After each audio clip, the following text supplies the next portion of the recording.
জীবন কৃষ্ণ সাহা একেবারে 2023 সাল যখন জীবন কৃষ্ণ সাহার বাড়িতে তল্লাশি গিয়েছিলেন আধিকারিকরা, সেই সময় দেখা গিয়েছিল পাশের পুকুরে নিজের দুটি মোবাইল ফোন তিনি ফেলে দিয়েছিলেন এবং একেবারে রেকর্ড সময় ধরে কিন্তু সেই পুকুর ছেঁচে ডুবুরি নামিয়ে সেই ফোন উদ্ধার হয়েছিল। আজও কিন্তু ঘটনার প্রায় পুনরাবৃত্তি হওয়ারই পথে, কারণ ইডি আধিকারিকরা যখন তার বাড়িতে তল্লাশিতে গেলেন বড়ুয়ায়, তিনি একেবারে নিজে যেমন দরজা খুলতে দেরি করেন, তার পাশাপাশি মোবাইল ফোন দুটি বাড়ির পিছনে ঝোপে তিনি ফেলে দেওয়ার চেষ্টা করেন, এমনটাই কিন্তু অভিযোগ উঠছে। আজকের বড়ুয়ার ছবি দেখতে পাচ্ছেন, ঝোপ থেকে সেই মোবাইল ফোন ইডি আধিকারিকরা তারা তুলে নিয়ে আসছেন। প্রথমে দরজা খুলতে দেরি হয়, নিজে পাঁচিল টপকানোর চেষ্টা করেন জীবন কৃষ্ণ সাহা, এমনটা ইডি আধিকারিকরা দাবি করেছেন। এমনকি নিজের ফোন তিনি বাড়ির পেছনে ঝোপে ফেলে দেন, সেই ঝোপ থেকে ফোন উদ্ধার করে নিয়ে আসছেন ইডি আধিকারিকরা। ছবি দেখছেন।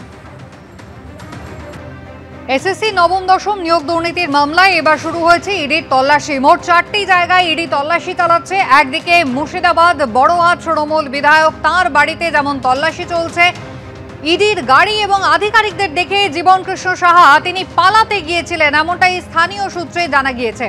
প্রকাশ সিনহা আমাদের প্রতিনিধি রয়েছেন আমাদের সঙ্গে। প্রকাশ, জীবন কৃষ্ণ সাহা একেবারে অত্যন্ত পরিচিত নাম, সেই মোবাইল পুকুরে ফেলে দেওয়া, সিবিআই এর হাতে অ্যারেস্ট হওয়া, পরে তিনি জামিন পেলেন, সেই জীবন কৃষ্ণ সাহা ইডির গাড়ি দেখে আজও পালানোর চেষ্টা করলেন। দেখো, তুমি যেটা বলছো যে স্থানীয় সূত্র দাবি করছে, ইডি আধিকারিকরাও দাবি করছেন। কিছুক্ষণ আগেই ইডি আধিকারিকদের সঙ্গে আমার কথা হচ্ছিল, তারা যেটা বলছেন যে মুহূর্তে ইডি আধিকারিকরা আজকে জীবন কৃষ্ণ সাহার বাড়ির সামনে গিয়ে পৌঁছন এবং সেই গাড়ি সিআরপিএফ এর জওয়ানদের দেখে এবং ইডি অফিসারদের দেখে প্রথমের দিকে ইডি তরফে দাবি করা হচ্ছে গেট খুলতে দেরি হয়, তখনই তাদের সন্দেহ হয় এবং তারা আভাস পান যে পেছন থেকে হয়তো কিছু হতে পারে। তার মধ্যেই আমরা যেটা ইডি তরফে দাবি করা হচ্ছে, 2 জন ইডি অফিসার এবং 4 জন সিআরপিএফ এর জওয়ান জীবন কৃষ্ণ সাহার যে বাড়ি, তার বাড়ির পেছনের দিকে চলে যায় এবং তখনই তারা দেখে যে জীবন কৃষ্ণ সাহা সেই সময় বাড়ির পেছনে যেটা বাউন্ডারি ওয়াল থাকে, সেই বাউন্ডারি ওয়াল ঝাঁপ দিয়ে পালানোর চেষ্টা করছে এবং সেখানেই কিন্তু তাকে ধরে নেওয়া হয়।